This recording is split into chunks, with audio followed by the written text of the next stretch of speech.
Boa noite. Está entrando no ar Esporte na TV. Terça-feira, hoje, será a primeira parte com Raul Mendes e o jogador do Tricolor, meu colega conselheiro. Uma bela entrevista, dividimos em duas partes. Hoje, terça e quarta. Quando vocês verem no final, vamos ao intervalo, será a nossa pausa para continuar amanhã. Antes, estará apresentando os vídeos gravados pelo Wesley, lá no jogo do Juventude e também no jogo do Esportivo. E a minha pergunta feita para o técnico Gilson no jogo do Aimoré. Acompanhe agora a grande entrevista com Raul Mendes, nosso grande lateral direito do Grêmio.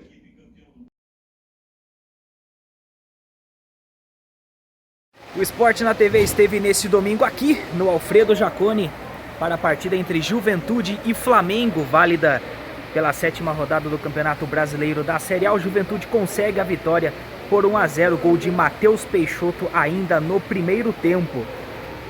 As condições do campo prejudicaram um pouco a qualidade da partida, mas o Juventude soube jogar dentro dessas condições e vencer a forte equipe do Flamengo, que pressionou até o fim, mas não conseguiu chegar ao empate.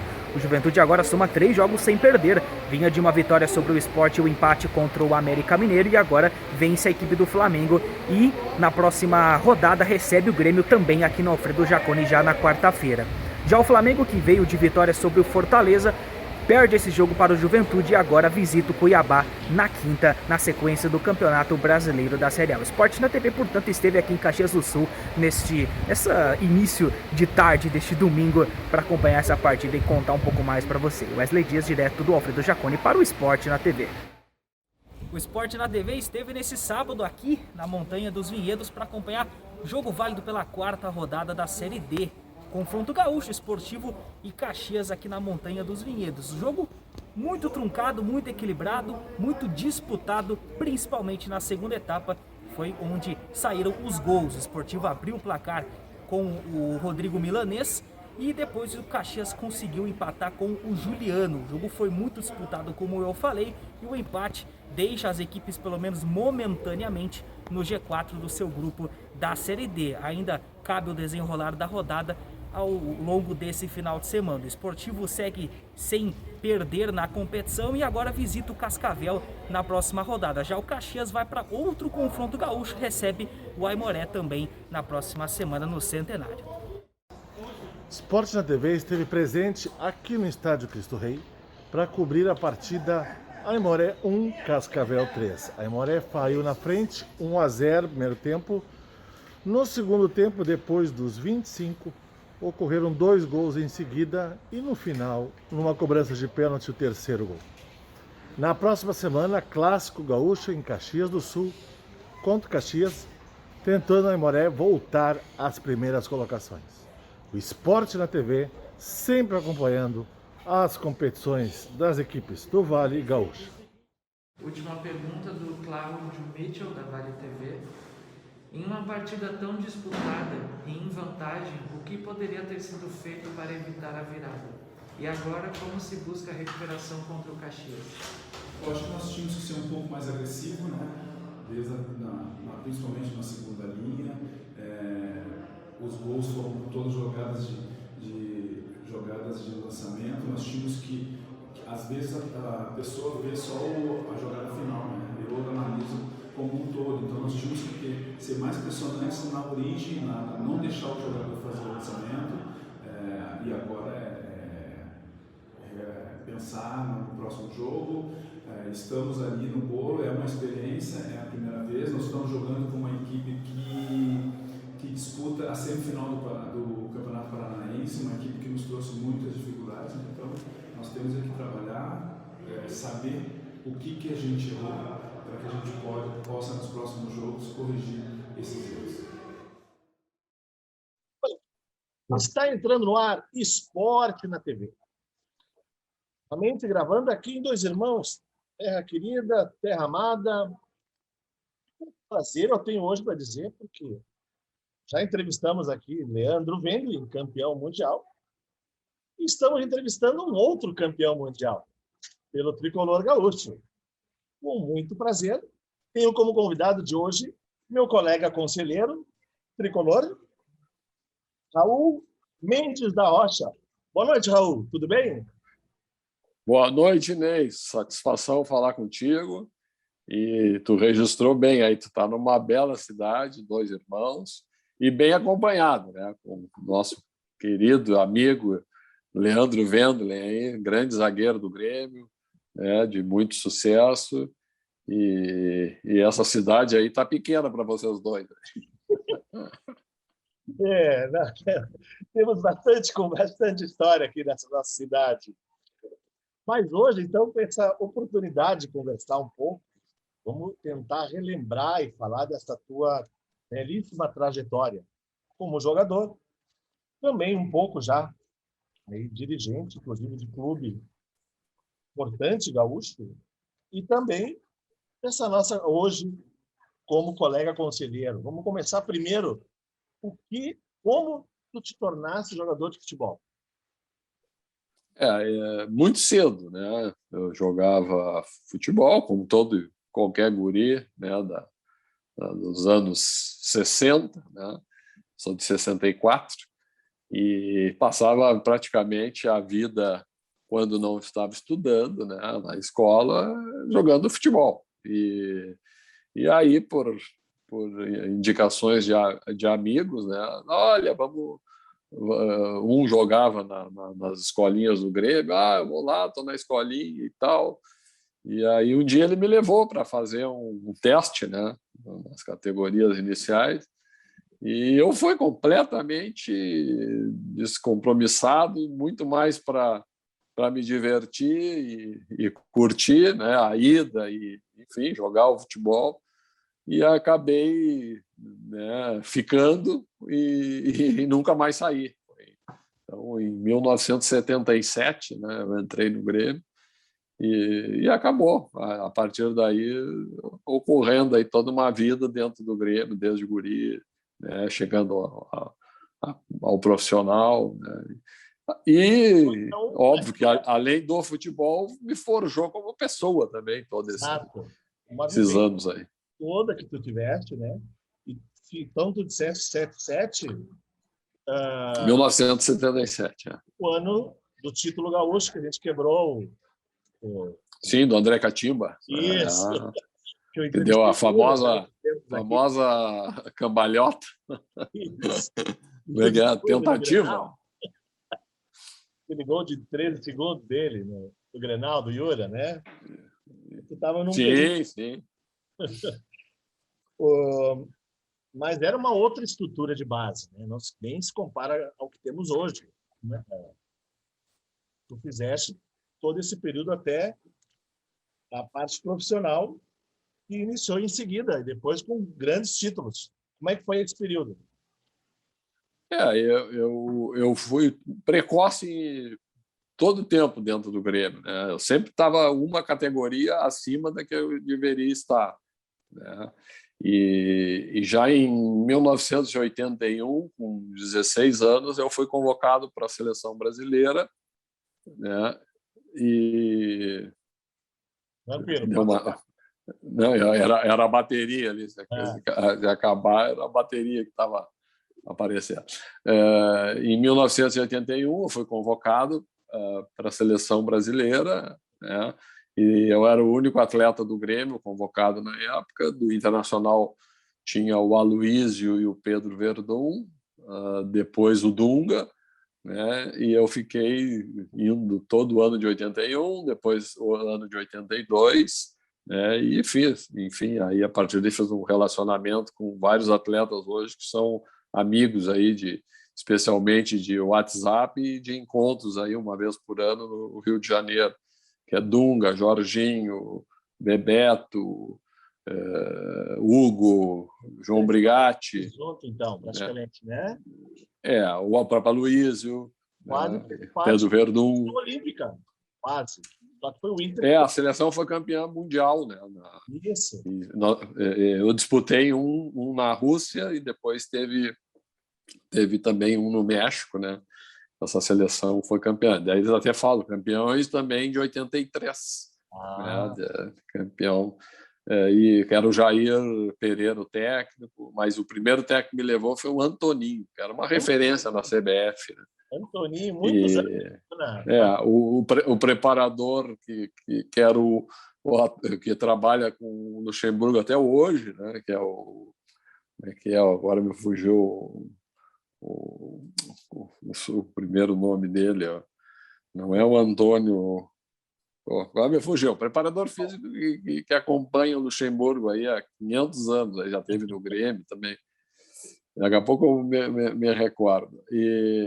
Enfim, aí, a partir daí, né, com a marca de seleção do próprio clube, tu acaba tendo, né, uma expectativa também boa de crescimento, e foi o que aconteceu. Então, eu sempre estava uma categoria avançada, né? E isso te proporcionou a subir mais cedo para o profissional? Sim, com 18 anos, né? Com 18 anos eu me vi já assinando o primeiro contrato de profissional, e logo em seguida, em 83, né, de 18 para 19, o Grêmio foi campeão do mundo, então eu já estava no profissional, e a partir daí já houve a venda do Paulo Roberto, que era o lateral direito que jogou aquela partida, né, no Mundial.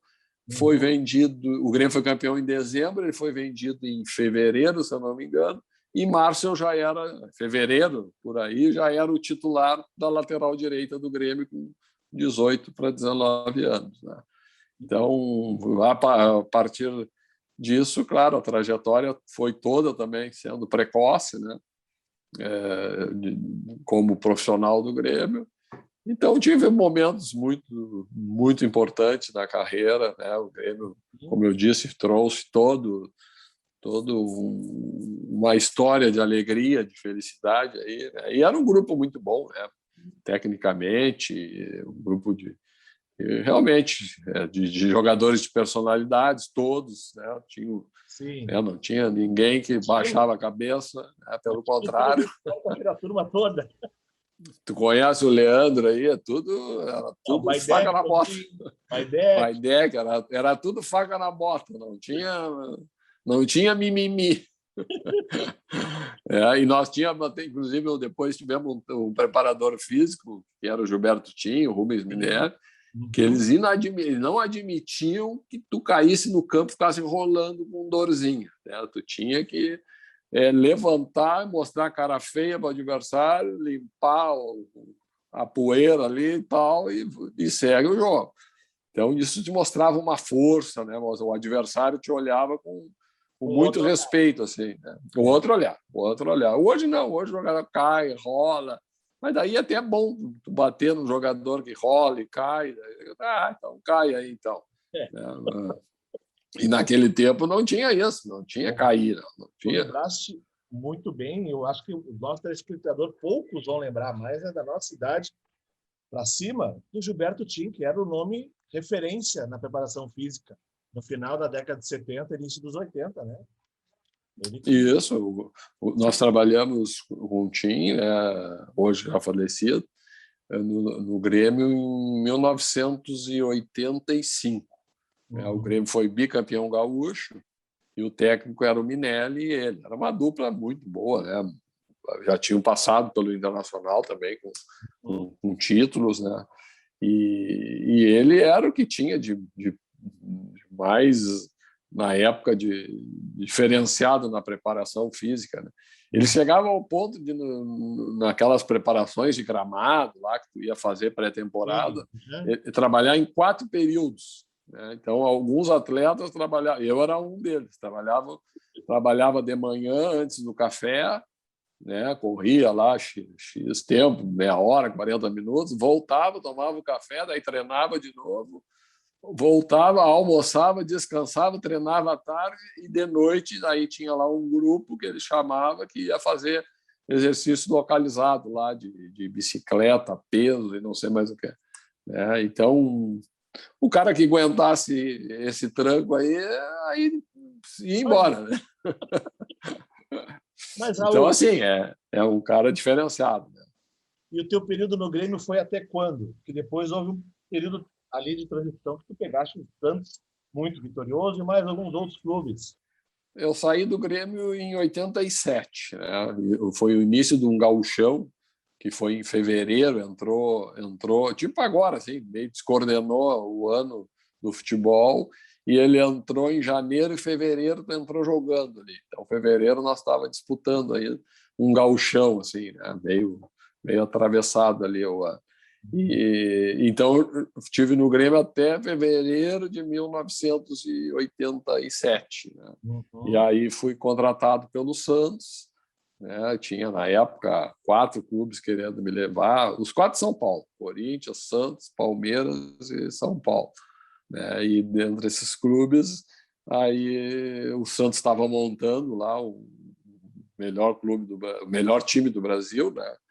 Levou o De Leon, o Oswaldo, o Rodolfo Rodrigues, o Toninho Carlos, que era a seleção brasileira, o Chicão, que era o centroavante do Curitiba, depois do Botafogo, o Éder, ponteiro esquerdo, estava começando o César Sampaio. Então, aí o que, claro, aí monta. Atrai, né, o jogador até hoje. Né? Tu vê que o time está com proposta de fazer um grande time, tu tem, né, vou para lá, né? Então, foi o que aconteceu. Eu lembrei, quando a gente falou antes bastidor, eu lembrei porque eu lembro de 1 ou 2 jogos, porque naquela época não passava muitos jogos, né? Uma época que passava poucos jogos de televisão. Me veio muito à cabeça um cruzamento teu, que era semifinal, final do Paulistão, que deu origem ao gol. Me veio à cabeça, quando tu falou, que times que eu te perguntei ali, lembrei daquele lance. Que a tua característica muito boa era, de Grêmio, agora sim, esse ir ao fundo e fazer esse cruzamento, que hoje tão poucos fazem, né? Hoje tem um jogo aí que, enfim, foi espelhado aí no Barcelona, né? O toque-toque, aquele ali no meio-campo, e toca para cá, toca para lá, né? Que é válido. Que no Brasil, quem fazia lá atrás, nos anos 80, era o Flamengo, né? Isso. Que era Zico, Adílio, né? Andrade, que tinha um jogo, o Leandro na lateral direita, Júnior na esquerda, cara, só craque, né? Então tinha aquele jogo de toque-toque, toca para lá, para cá e tal. E o resto das equipes eram mais agudas, né? E agora se tentou fazer também, que o Barcelona fez, bom, vamos tentar fazer aqui. Só que a forma de jogar, ela é diretamente ligada aos jogadores, ao grupo de jogadores, à qualidade dos jogadores. Então não tem o técnico querer botar na cabeça que vou jogar com 2 abertos, 2 não sei o quê, né? Que nem esse último que teve no Inter aí, né? Cheio de ideias. Não, pessoas, são pessoas, tu tem que ter a qualidade.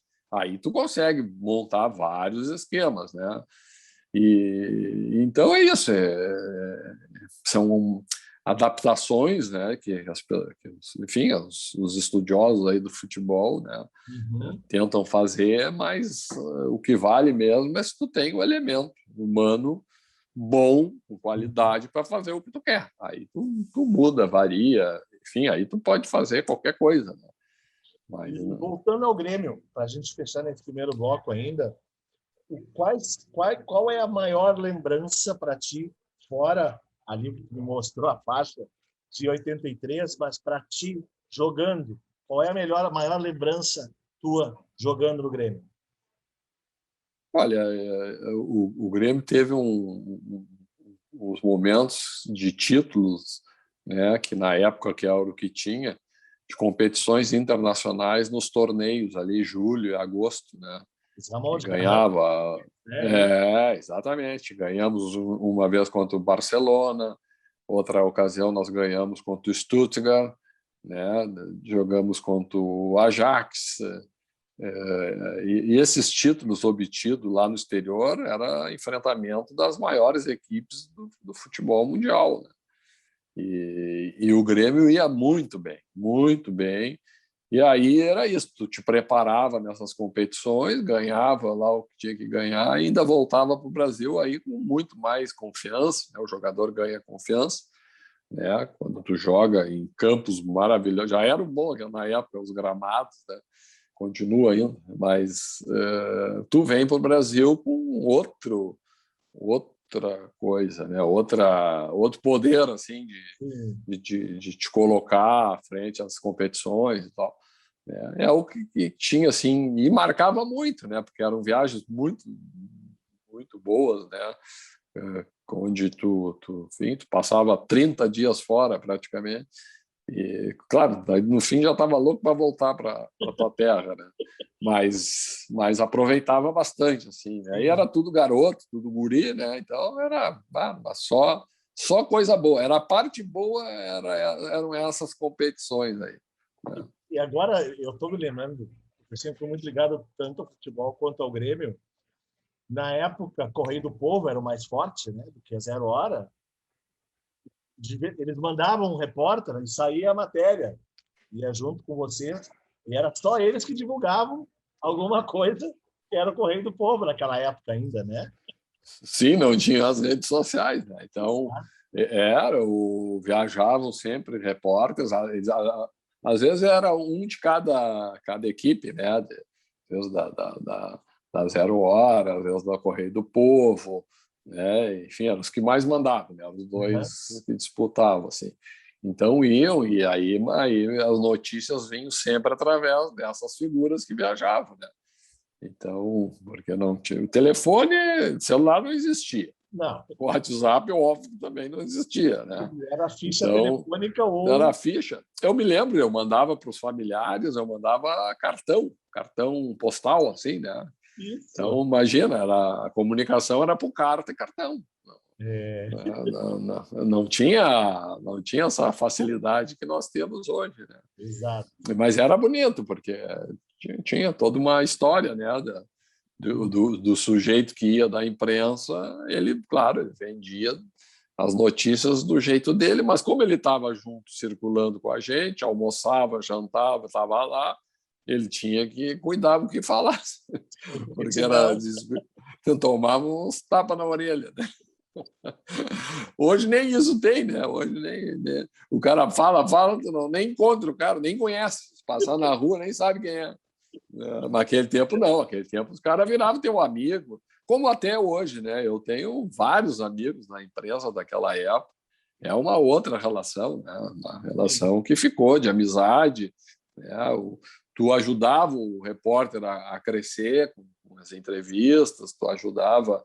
E o repórter ajudava falando bem de ti, né? Então, era uma mão de via dupla, né? Mão de dupla. Hoje parece que o cara só vai falar bem de ti se o empresário dele vai lá, encosta no cara e tal. Né?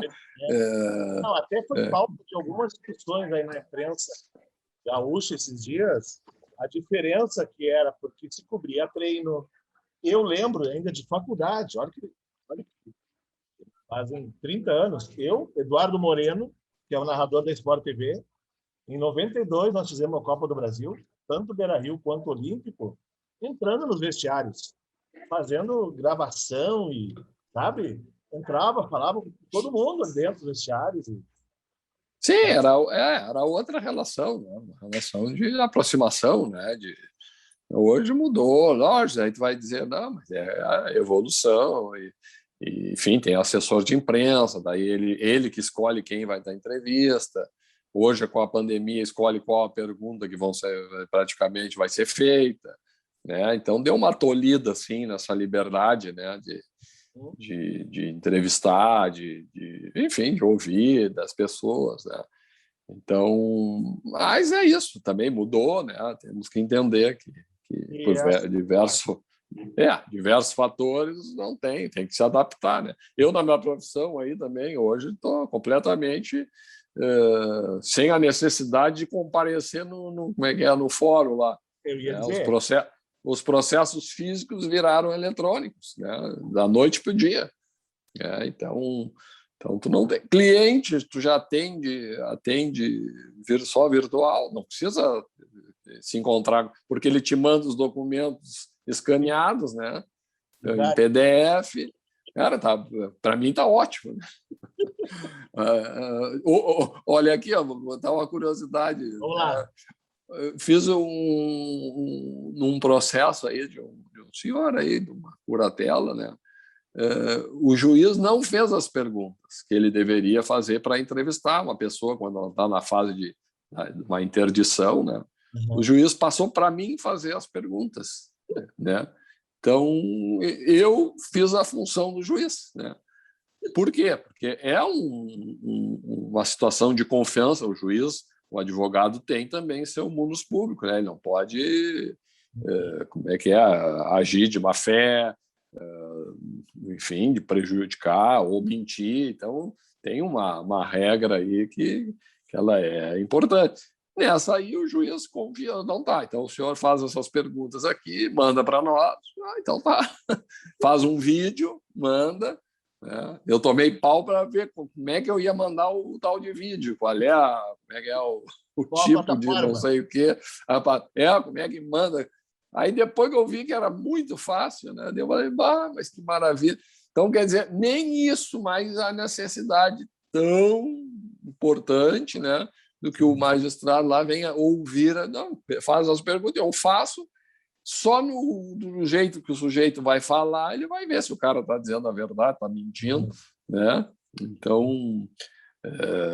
nem está mentindo, que nesse caso aí nem é esse a história.